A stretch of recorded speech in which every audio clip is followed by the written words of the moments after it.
Soy Fernando Díaz Villanueva, hoy es 15 de febrero de 2022 y esto es La Contracrónica.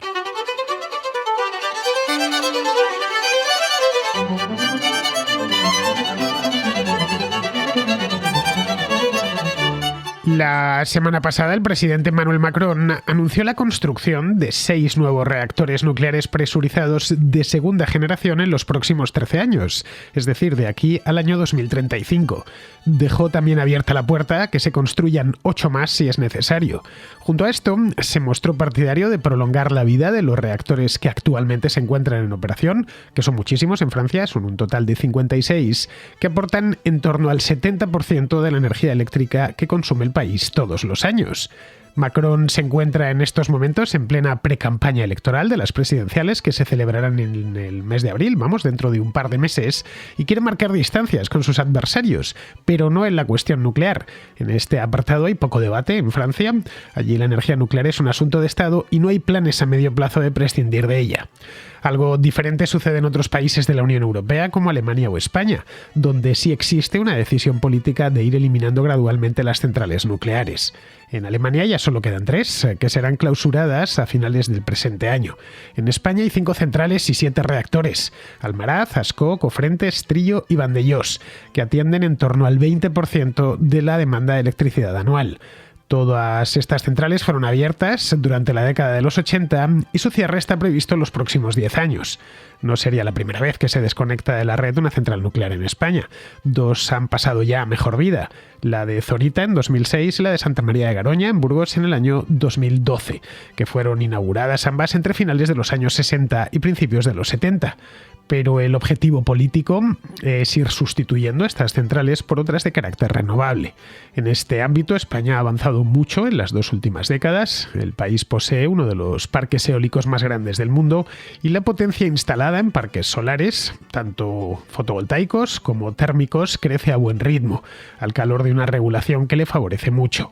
La idea del gobierno es conseguir la descarbonización del sistema eléctrico para el año 2050. Pero como las renovables son intermitentes, eso no será posible sin una generación de respaldo, que esté también libre de emisiones. Con la tecnología actual, solo la energía nuclear cumple ese requisito. El problema, por lo tanto, aquí no sería solo político, sino también de aceptación popular. Todos están de acuerdo en que las centrales nucleares generan mucha electricidad a muy bajo coste, pero la energía nuclear no tiene buena fama en España. Se teme por la seguridad, a pesar de que la industria nuclear española es muy escrupulosa con eso mismo, con la seguridad. En más de medio siglo nunca se ha producido un accidente en España, un accidente nuclear. Sus críticos también señalan el problema de los residuos nucleares, especialmente dónde almacenar esos residuos. Pues bien, para abordar este tema, que está de máxima actualidad, más aún con los precios de la electricidad en los últimos meses, nos acompaña hoy en la Contracrónica Alfredo García, más conocido en las redes sociales como Operador Nuclear, o mejor dicho, @Operador Nuclear. Alfredo es un especialista en este tema, amén de autor de un libro superventas con un sugerente título. Se titula La energía nuclear salvará al mundo, derribando mitos sobre la energía nuclear. Con Alfredo García y Alberto Garín, que vuelve hoy a la Contracrónica, trataremos hoy de hacernos y de respondernos, por supuesto, todas las cuestiones sobre energía nuclear que deberían estar en el debate público.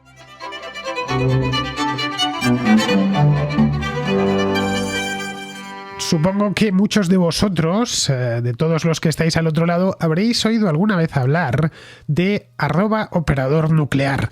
No estoy hablando de un robot ni de una inteligencia artificial, sino de una persona que se llama Alfredo García, que es operador nuclear, de ahí su nombre en Twitter, y que hace un par de años, en 2020, escribió un libro para la editorial Planeta titulado La energía nuclear salvará al mundo. Con ese título era imposible no fijarse en él, que sigue editándose, por supuesto, en 2022. Lo tenéis ahora en bolsillo y está, por supuesto, también en edición Kindle.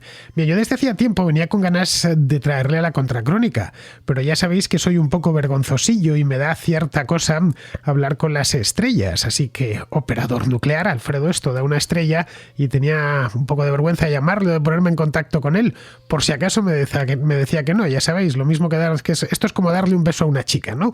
Que al final te quedas sin darle el beso porque tienes mucha mucha vergüenza. Pues lo mismo pasa con las entrevistas por la radio.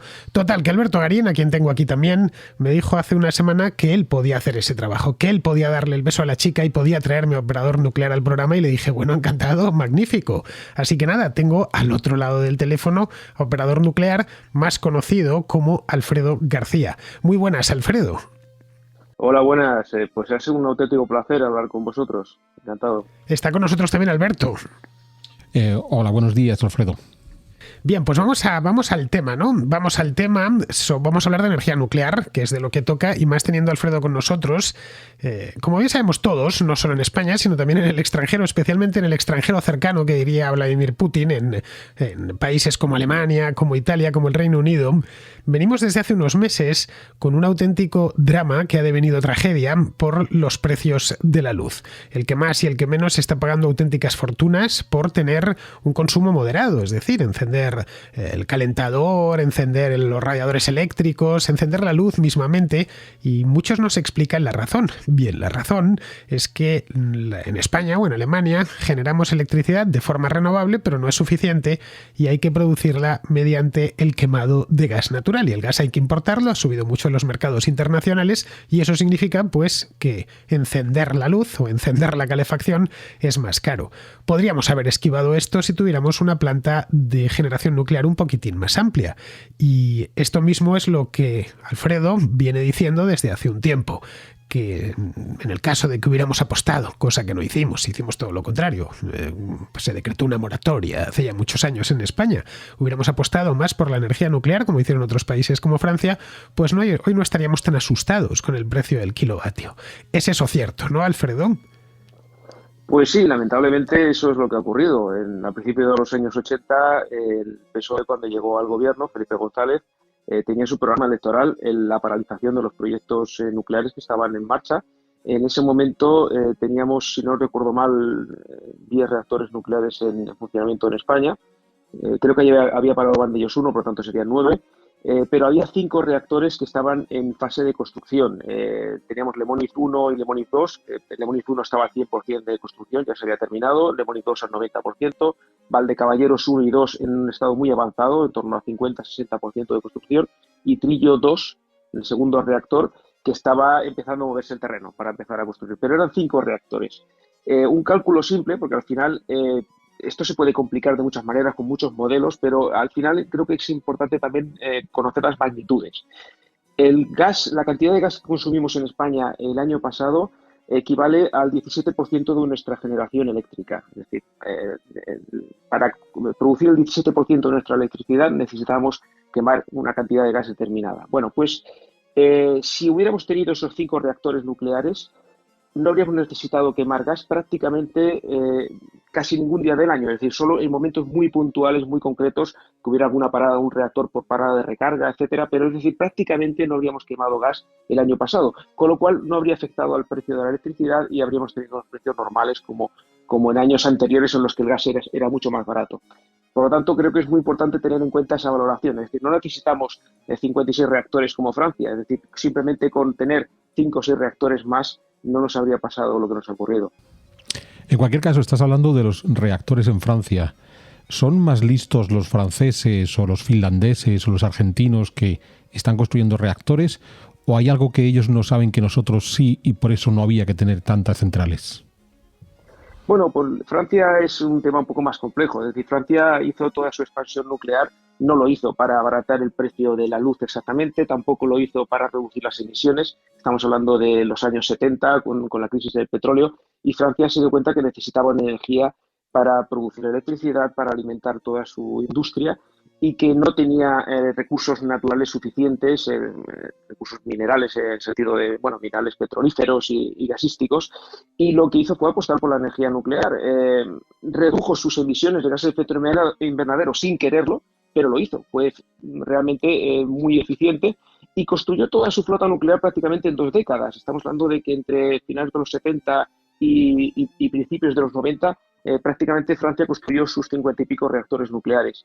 El resultado que ha sido, pues que tiene una de las energías, uno de los mixes eléctricos más descarbonizados del mundo, y que ahora sigue apostando por la energía nuclear porque, lógicamente, también la sigue necesitando. También va a apostar por las energías renovables. Creo que es importante que cale el mensaje, al menos el que intento transmitir yo. La energía nuclear no es la única solución para todos nuestros problemas. Es una herramienta más, pero una herramienta necesaria, yo diría incluso imprescindible. Y eso es lo que están viendo también los finlandeses. Los finlandeses son famosos por tener uno de los, una de las educaciones o una de las formaciones más avanzadas del mundo, y es debido también a la misma conclusión que llegaron con la energía. Tiene que haber un gran consenso científico y político para avanzar en los asuntos importantes del país, ¿no? Y en ese sentido, en Finlandia existe un gran consenso científico que les ha permitido apostar por un mix de energías renovables y nuclear, incluso construir un almacén geológico profundo para dar solución a sus residuos reactivos, y siguen apostando por la energía nuclear. Es decir, ahora acaban de arrancar un reactor recientemente y tienen otro previsto empezar a construir en los próximos meses, de tecnología rusa concretamente, ¿no? Es decir, que al final lo que creo que tienen esos países que no tiene España es una mayor formación de la población en cuanto a temas científicos, y luego una gran conciencia política de que en esos temas tan importantes tiene que haber un consenso y tiene que estar respaldado por la ciencia. Vayamos a la historia. La energía nuclear no es lo mismo que una bomba nuclear, aunque le pongamos lo de nuclear detrás. La energía nuclear es generar electricidad mediante la fisión nuclear. Ojalá en el futuro podamos hacerlo mediante la fusión, entre tanto con la fisión nuclear. Esto empezó mucho después o un poco después de la Segunda Guerra Mundial. Empezó en los primeros reactores viables, operativos, fueron a partir de los años 50. En España, por ejemplo, el primer reactor nuclear se abrió en el 68, si mal no recuerdo, fue el de Zorita de los Canes, ahí en la provincia de Guadalajara, pero no tuvo demasiado impacto o creció muy poquito hasta la crisis del petróleo del 73. Es decir, países como Francia, deciden apostar por la energía nuclear por cuestiones económicas y estratégicas. En aquel entonces todavía no había preocupaciones con el calentamiento global, etcétera, y lo que deciden en Francia es no tener que depender de la importación de fuel, de petróleo, en definitiva, de otros países. Es decir, se encontraron ante un panorama parecido al que tenemos ahora mismo. Y es que estamos, lo vemos en el caso de Alemania, dependiendo siempre de que los que nos proveen de gas o de petróleo pues puedan volverse en nuestra contra. Efectivamente, el problema geoestratégico de la energía tiene que ver mucho con los recursos minerales o de combustibles fósiles que tiene cada uno de los países. Me hace mucha gracia cuando la gente piensa que cualquier energía nos va a dar independencia energética. Por ejemplo, las renovables, ¿no? Alguien dice, bueno, pues mira, como España tiene tanto viento, el viento, lógicamente, lo tenemos en España, no lo trae nadie, no es importado, y entonces ya no tenemos problema, porque si todo fuera eólico, no tendríamos dependencia del exterior. Bueno, primero, hay que decir que, como todo el mundo se imagina, no siempre hay viento, no podemos garantizar que haya viento constantemente, ni sol tampoco. Hay días, noches, momentos de calma en el viento, y por lo tanto son energías que necesitan un complemento. Pero independientemente de ello, la gente no sabe que gran parte de los minerales que necesitamos para construir las energías renovables vienen de otros países, que las tierras raras, que son unos minerales muy esenciales para todo lo que es tecnológico y especialmente para aerogeneradores, por ejemplo, necesitan una serie de minerales que el 80% de esos minerales solo los vende China. Por lo tanto, cuando decimos independencia energética, ¿de qué estamos hablando? ¿No? Hay que tener en cuenta eso. Yo creo que es más importante tener en cuenta de qué dependemos o qué dependencias nos supone una energía u otra. Es decir, el uranio también se importa, también, aunque tengamos uranio en España, y está prohibido por ley extraerlo. Esto ha sido una cosa muy reciente de los últimos meses que se ha prohibido por ley. Es decir, es un argumento que se han fabricado los antinucleares ellos mismos. Bueno, pues no tenemos uranio en España, no tenemos porque no queremos. Es decir, podríamos tenerlo, pero hay uranio en muchos otros países del mundo. Sin embargo, el gas no llega de muchos otros países. En el caso de España, una gran parte nos llega del norte de África, concretamente de Argelia, ¿no? Y de Libia, pues por ejemplo, para Italia, y del norte de Europa, al norte de Europa le llega desde Rusia, ¿no? Es decir, que hay una dependencia de unos países muy concretos que lo que están haciendo es, lógicamente, intentar enriquecerse con ese negocio y especular. constantemente con el precio y con la amenaza de cortar el gas, ¿no? Eso en otro tipo de materiales no es tan complicado, pues por ejemplo el uranio, pues porque hay muchísimos países importantes y además con garantías de ser buenos socios comerciales, por ejemplo Australia o Canadá, que pueden vender uranio sin problemas en el mercado internacional. Y no corremos el riesgo de que mañana decidamos todos construir centrales nucleares y así generar esa autonomía energética en todos los países del mundo y que se acabe el uranio. Bueno, es una pregunta que me hacen muchas veces. Claro, todo esto sería un problema si estuviéramos proponiendo un 100% nuclear en el mundo, ¿no? Tendría algún tipo de solución, porque ahora podemos hablar un poco de ello, pero tampoco estamos hablando de esa hipótesis. La hipótesis que maneja el sector nuclear mundial es duplicar aproximadamente, o duplicar o 2 veces y media la cantidad de centrales nucleares para el año 2050. Es decir, que no estamos hablando de una cantidad gigantesca, ¿no? Estamos hablando de que ahora mismo la energía nuclear produce el 10% de la electricidad mundial, en torno al 4 o 5% de la energía primaria, si contamos todas las energías y todos los consumos, pero en electricidad el 10%. Estamos hablando de que la propuesta es producir el 25% de la electricidad mundial en 2050, ¿vale? Tenemos una cantidad de recursos minerales ahora mismo al precio actual para 137 años, según la Agencia Internacional de la Energía y la Agencia de la Energía Nuclear de la OCDE, que son digamos, publican un libro cada 2 años que se llama el Libro Rojo del Uranio, que se considera el estándar en el que se basan todos los cálculos. Estamos hablando de 135, 137 años al consumo actual y al precio actual. Si aumentamos progresivamente el precio, no estamos hablando de multiplicar por mucho, sino ir aumentando progresivamente, iremos aumentando el número de años. De tal forma que a un precio todavía razonable nos podríamos ir a los 250 años al consumo actual, ¿vale? Pero esto es solo una forma de extraer el uranio. Hay muchas otras formas de conseguir material fisible, como subproducto de los fosfatos. Se está comenzando a extraer uranio del mar, es decir, ya existe tecnología que se sigue desarrollando todavía para optimizar más el precio para extraer uranio del mar. Incluso se puede utilizar otros recursos, por ejemplo, reciclar combustible usado. Es decir, todo el combustible que tenemos usado prácticamente no se está reciclando en casi ningún país del mundo. Lo está haciendo Francia, lo hace Rusia, lo está haciendo algún otro país como Japón, pero prácticamente no se aprovecha y hay que pensar que solo estamos extrayendo el 5% de la energía del combustible usado. Por eso la gente le suele llamar residuos, es un nombre muy extendido y es un nombre que yo no comparto, porque si tenemos un material en el que solo hemos aprovechado el 5% y ya existe tecnología para extraer más cantidad, para mí no es un residuo, para mí es un recurso. Quizá un recurso desaprovechado, pero un recurso, ¿no? Y luego, además de todo eso, tenemos el torio, que es un mineral muy interesante, un material muy interesante que no es directamente fisible, se puede convertir en material fisible en reactores especiales diseñados específicamente para ello y se convierte en un isótopo del uranio, de 233, que es fisible y que se podría utilizar en los reactores convencionales como los que tenemos en España. Y hay de 3 a 4 veces más torio que uranio en el mundo. Es decir, que la industria nuclear no está preocupada por las reservas de uranio.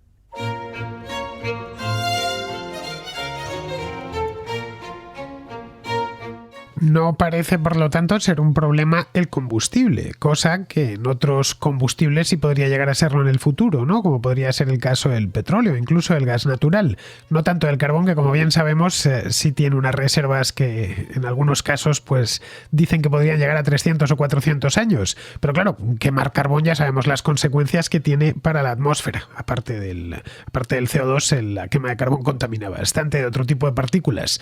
Bien, el problema que nos encontraríamos con la energía nuclear, lo que yo veo no es tanto de falta de combustible, sino de 2 elementos que yo vengo escuchando desde que era niño. Y fui niño hace mucho tiempo, ¿eh? Yo fui niño en los años 80 y recuerdo estaban todavía abriéndose las últimas centrales nucleares de España. Recuerdo cuando abrieron la de Trillo, que era yo pequeño. Esto debió ser en el 87, 88 aproximadamente, que abrieron todas además juntas. Entre finales de los 70, la última hornada de centrales nucleares en España. Y hubo un movimiento antinuclear muy potente. Es más, tengo en la cabeza, Alberto antes lo hablaba con él, ¿no? Esas pegatinitas que era un solecito que ponía nuclear no gracias. Y nos decían siempre, recuerdo en charlas en los colegios y demás, que la nuclear podría estar bien, pero tenía dos inconvenientes. El primero es que era insegura, acababa de suceder o sucedió en esa misma época, a mediados de los 80, lo de Chernóbil. Lo de Chernóbil hemos sabido bien cuáles fueron las causas, y luego que había un problema con los residuos, que no tenían dónde meterlos. Algunos hablaban, había que lanzarlos al espacio, lo comentas en tu libro, por cierto, lo del espacio, que se llegó incluso a investigar, ¿no? La NASA estuvo investigando sobre este tema, pero la cuestión que más preocupaba en aquella época, en los 80, era el accidente, que luego se olvidó y renació la preocupación por los accidentes en 2011 a raíz de Fukushima. De, bueno, claro, está muy bien, pero nos puede pasar una tragedia como esta. Luego resultó que lo de Fukushima, siendo efectivamente una tragedia, pues al final no fue tan trágica como lo de Chernóbil, porque los japoneses supieron hacerlo muchísimo mejor que los soviéticos en 1986. Pero de cualquier modo, los accidentes no son la norma, sino la excepción, si miramos la historia de la energía nuclear. Sí, bueno, evidentemente cualquier tecnología, cualquier actividad humana tiene unos riesgos, es inevitable, ¿no? No existe, creo que prácticamente no existe una actividad humana que tenga riesgo cero, ¿no? Riesgo cero no existe en ninguna actividad. Sin embargo, hay que hacer una valoración y hay que realmente ver qué efectos ha tenido esos accidentes, qué probabilidad tienen y qué consecuencias pueden tener. Yo siempre hablo de que la energía nuclear y la tecnología nuclear se parece mucho a la aeronáutica, en el sentido de que tenemos una tecnología con ciertos riesgos, que ha tenido accidentes y que se ha avanzado y se ha mejorado la seguridad y se sigue haciendo constantemente porque se está aprendiendo constantemente de esos accidentes. Hay un lema en la industria nuclear que nos lo repite muchas veces nuestra jefatura, que es que sin seguridad no hay negocio. Pocas actividades tienen tan claro eso. Es decir, lamentablemente hay muchos accidentes laborales en otras industrias que no tienen una repercusión tan directa en la imagen de esa industria, ¿no? En el caso de la energía nuclear y la aeronáutica es muy claro, y sin embargo, en el caso de la aeronáutica ha calado la verdad científica, ha calado en la población. La mayor parte de la gente tiene muy claro que viajar es el medio de transporte en avión, es el medio de transporte más seguro. ¿Qué es lo que ha pasado con la energía nuclear? Pues que realmente ha tenido otros adversarios, ha tenido otras energías, promotores de otras energías que han informado o desinformado en contra de la energía nuclear, y luego un posicionamiento político y de determinadas organizaciones, especialmente las organizaciones ecologistas, que yo creo que independientemente de que haya rumores de financiaciones o de dinero que vaya para un lado o para el otro, yo prefiero centrarme en lo que creo que es más evidente. El hecho de que a quien se opone a algo que parece que es malo, le supone una serie de beneficios en cuanto a que tiene más adeptos, ¿no? Es decir, estar en contra de algo que está mal, algo que le da miedo a la gente, eso te hace ganar adeptos, suscriptores, gente que pague cuotas o gente que te vote en las urnas, ¿no? Y eso ha pasado con la energía nuclear. Y sin embargo, bueno, cuando yo empecé a divulgar, empecé a investigar también, yo tenía conocimientos técnicos, pero tampoco determinados conocimientos sociológicos o psicológicos respecto a la energía nuclear. Y entonces, investigando, pues me encontré con diversos estudios que demuestran que la energía nuclear es, si no la más, entre las más seguras energías, y lo podemos medir de varios factores, pero uno de ellos, por ejemplo, es muertes por unidad de energía generada, que es una forma, yo creo que bastante equitativa de comparar los riesgos de cualquier energía, ¿no? Y te das cuenta que la energía nuclear está en los primeros puestos, incluso ganando algunas energías renovables, como por ejemplo la hidráulica. Estamos hablando de que ha habido accidentes de rotura de presas que se han llevado a más de 170.000 personas, como en Banqiao, en China, en 1975, ¿no? Bueno, pues todo eso no ha calado lo suficiente porque no se ha explicado, porque, bueno, pues nadie se ha dedicado a hacerlo. Y últimamente, bueno, pues yo lo he estado sacando, otras personas también, otras organizaciones, y al final los diversos estudios que se están publicando y los últimos, los más recientes de este año pasado, del Comité Científico de la Comisión Europea, del JRC, de UNECE, que es la Comisión de Asuntos Económicos de Naciones Unidas también para Europa, diversos estudios e informes han corroborado que eso es así, que la energía nuclear es una forma muy segura de producir electricidad, a pesar de que haya habido accidentes.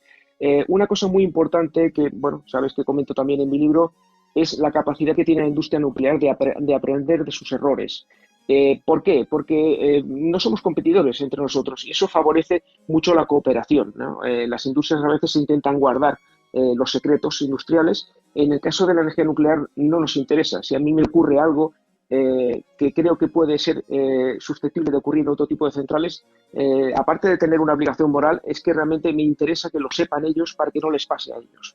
Porque si tiene un accidente, una central de otro país, me va a perjudicar económicamente y socialmente, ¿no?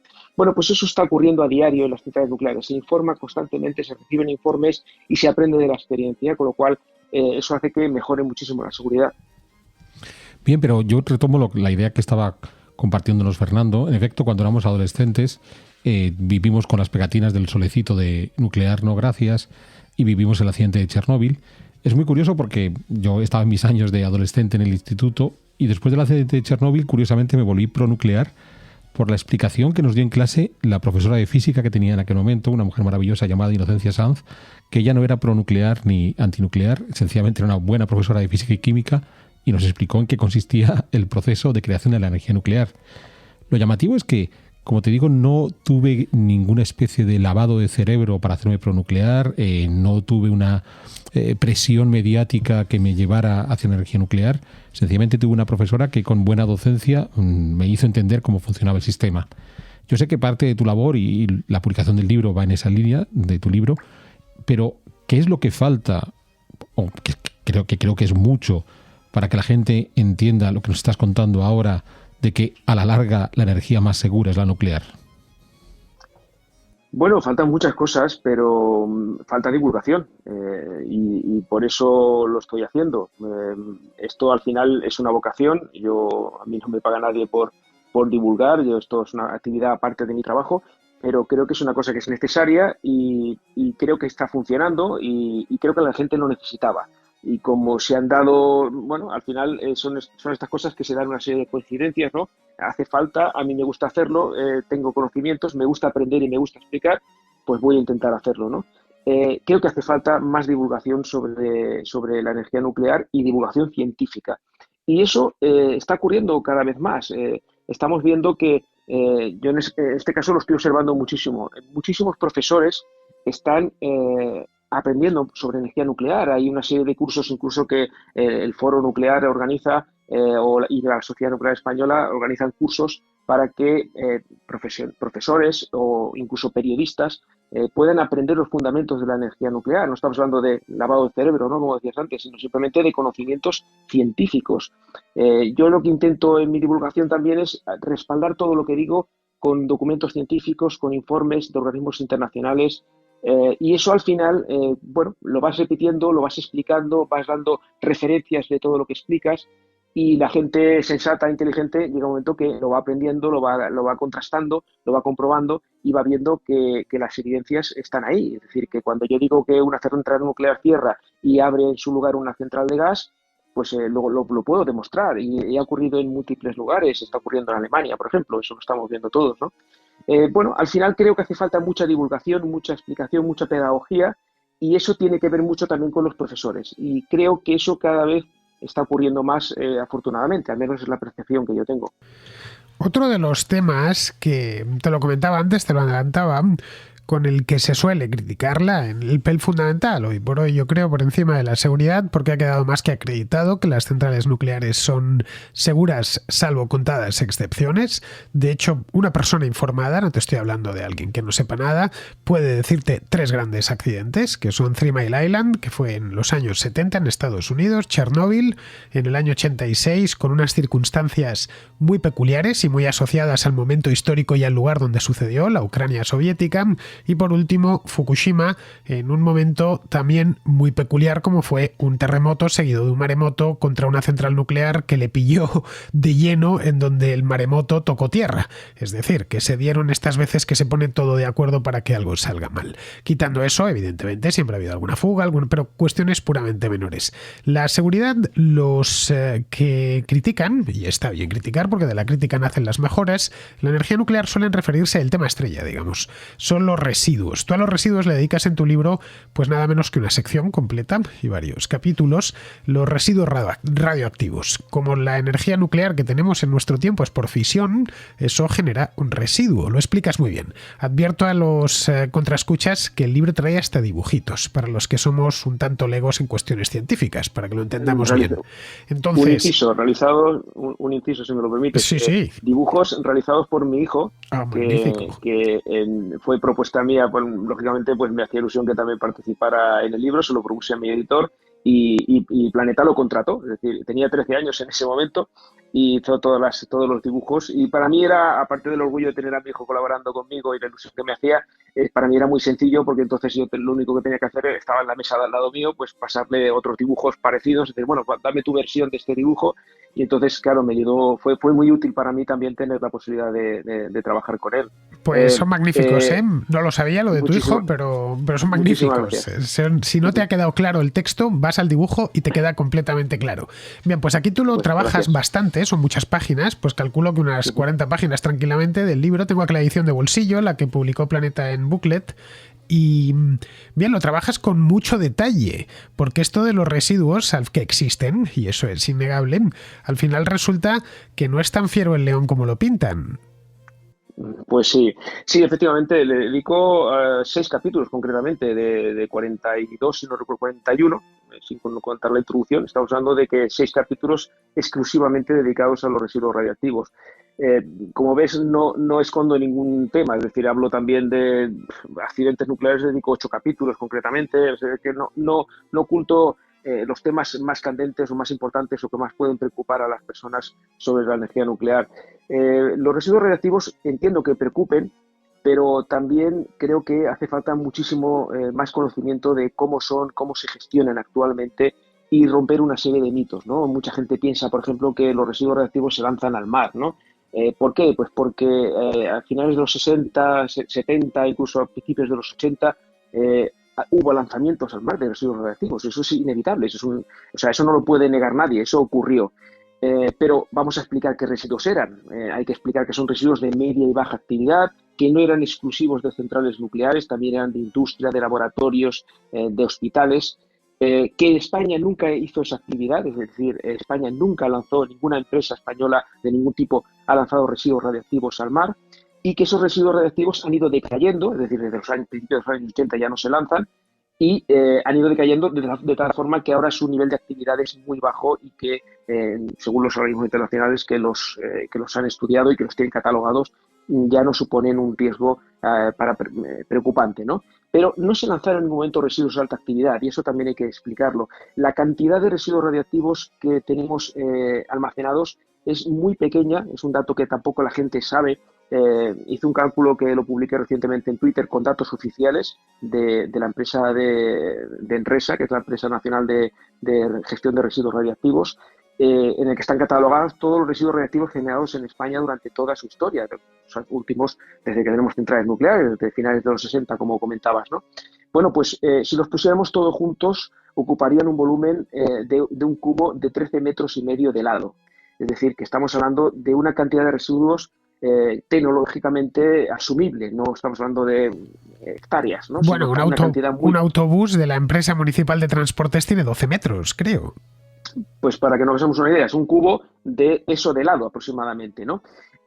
Además, es importante saber, ese es un residuo sólido cerámico insoluble en el agua, es decir, no es un líquido verde fosforescente como nos muestran los Simpson o muchos ecologistas se creen, sino que es un material insoluble en el agua, y que además, para protegernos de él, lo único que necesitamos es una barrera física. No necesitamos barreras que representen una tecnología avanzada, no necesitamos un sistema forzado de refrigeración para blindarnos de él, excepto cuando lo acabamos de sacar del reactor.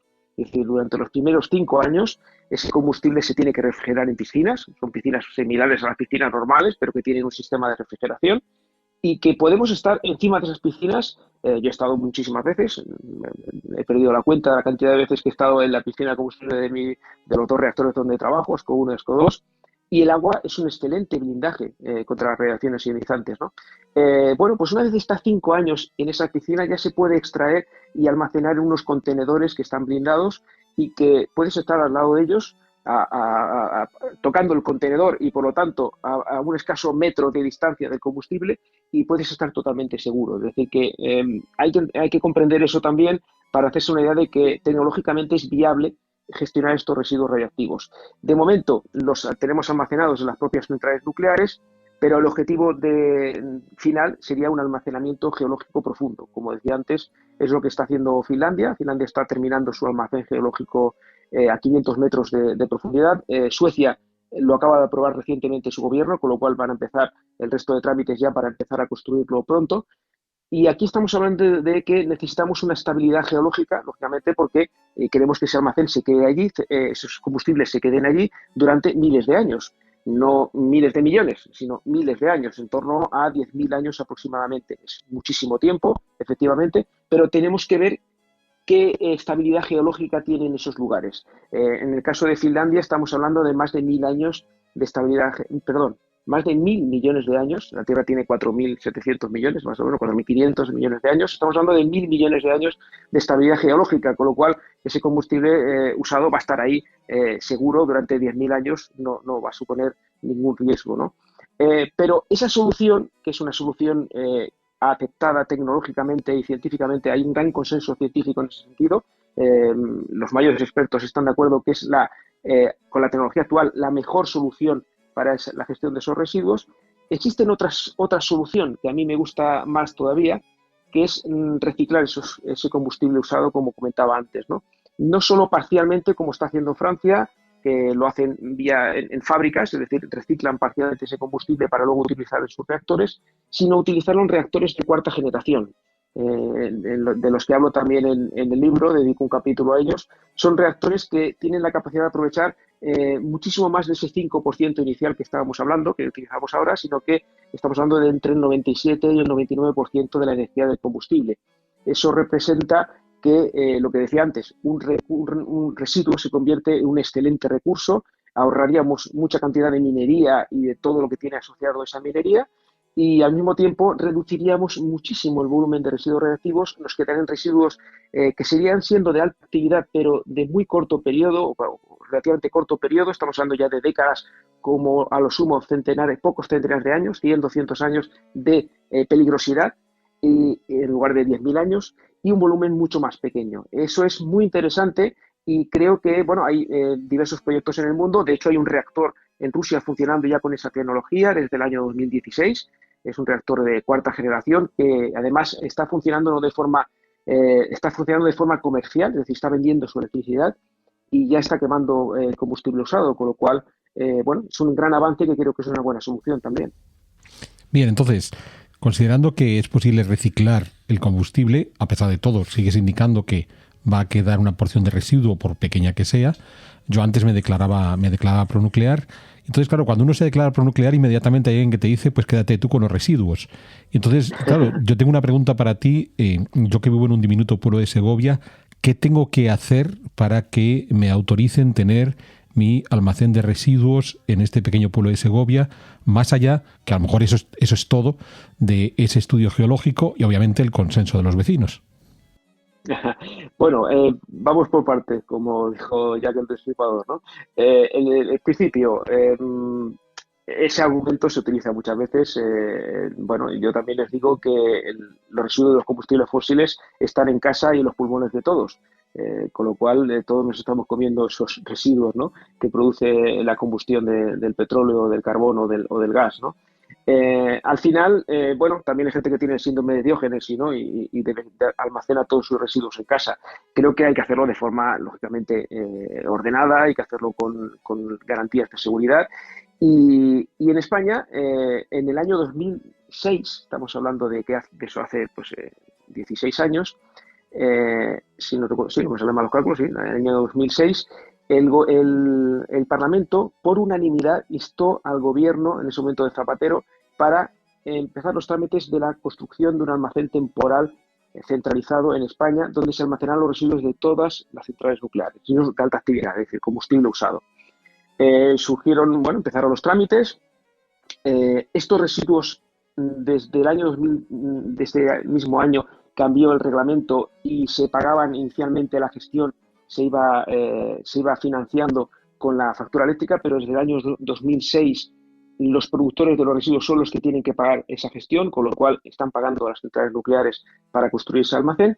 Y ese almacén no se ha construido porque no se han puesto de acuerdo los políticos españoles de dónde se puede construir y de que realmente se vaya a construir. Un candidato muy firme era Villar de Cañas, pero hubo diferentes movimientos del gobierno de la comunidad, pues precisamente en Cuenca, para no permitir y complicar la instalación de ese almacén. Y eso sería un almacén temporal que estaría funcionando entre 50 y 70 años, ¿vale?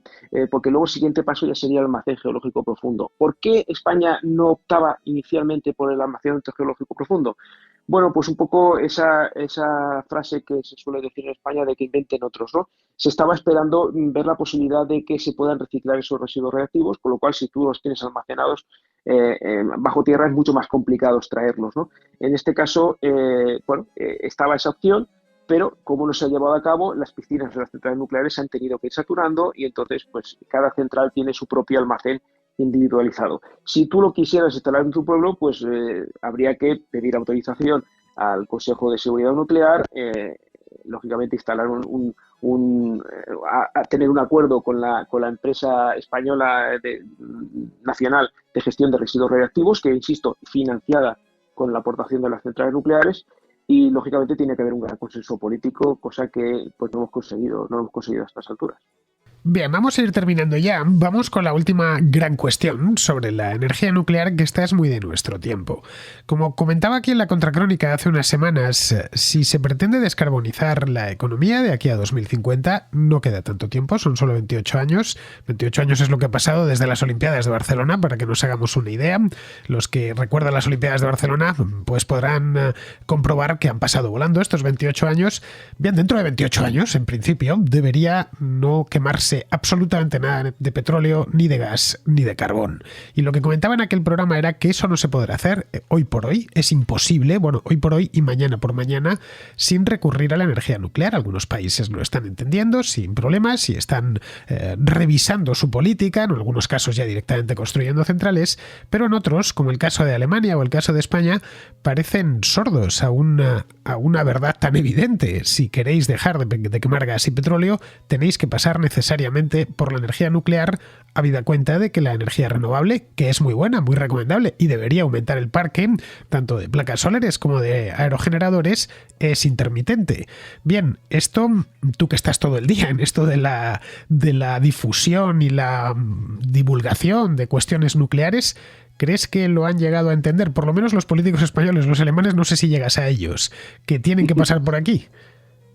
Bueno, de momento es un tema progresivo. Déjame hacerte un inciso sobre los países, ¿no? A veces se traslada la idea de que esto es un enfrentamiento entre dos grandes grupos de países. Unos están a favor y otros están en contra. Y si citamos los países importantes en cuanto a que tengan una gran industria, una gran población, que tengan una relevancia internacional en cuanto al comercio y en cuanto a la economía, estamos hablando de que países en contra de la energía nuclear, que quieren cerrarla o que han cerrado o que no quieren ni oír hablar de energía nuclear, estamos hablando de Alemania, Austria, Italia, Bélgica tiene un cierto plan de cierre, pero no está confirmado, se tiene que confirmar, y España. Ya está, ya no hay más países en el mundo importantes que tengan un plan de cierre o que no quieran oír hablar de energía nuclear. Se ha acabado la lista, no hay más.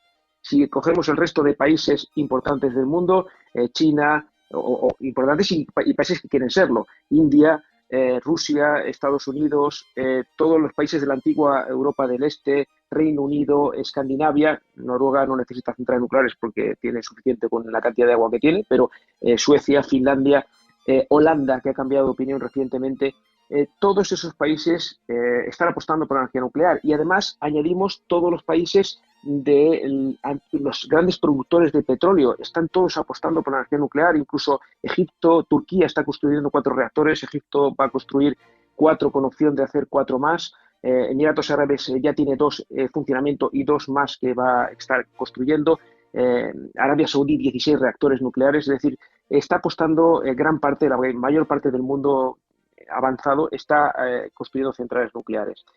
¿No lo están viendo nuestros políticos? Yo creo que poco a poco lo van viendo. Al final ha habido un posicionamiento en España, concretamente de la izquierda, en contra de la energía nuclear, que creo que está cambiando.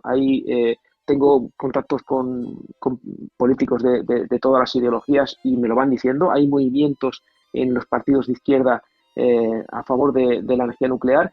Y la derecha, que ha sido muy tibia todos estos años, está cambiando también de opinión. El centro-derecha también está cambiando de opinión y se ve claramente una opinión ya de, por como mínimo, no cerrar las centrales nucleares españolas.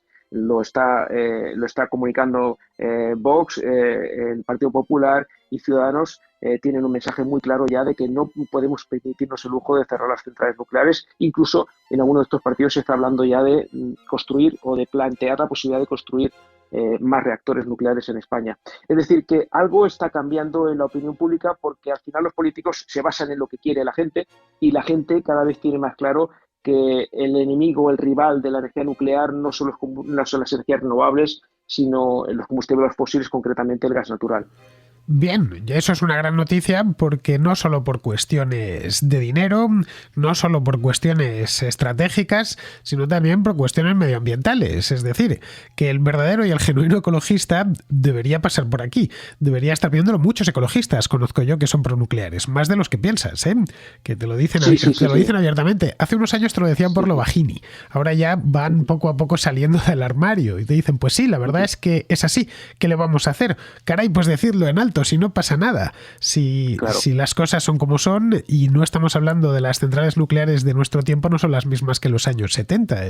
La tecnología ha mejorado muchísimo. Bueno, pues oye, Alfredo, no te queremos quitar más tiempo, que a lo tonto pues nos hemos pasado aquí 40 minutos hablando, y te lo agradezco muchísimo que hayas estado hoy con nosotros. Pues ha sido un auténtico placer, una conversación muy agradable. Y yo también quiero reiterar el agradecimiento. Debo decir a nuestros contraescuchas que desde que puse en contacto con Alfredo inmediatamente estuve de acuerdo en poder participar en la contracrónica. Así que, Alfredo, muchas gracias. Bien, el libro... Pues muchas gracias a vosotros. El libro de Alfredo se llama, os lo digo otra vez el título, La energía nuclear salvará el mundo, derribando mitos sobre la energía nuclear. Lo tenéis en Planeta, también para Kindle, es decir, para el libro electrónico, ya está en audiolibro. Vamos, que os lo cuentan al oído. Os dejo el enlace por si queréis adquirirlo en la descripción del programa. Entre tanto, pues nada, le doy las gracias de nuevo tanto a Alberto como a Alfredo, y de todos vosotros me despido hasta mañana.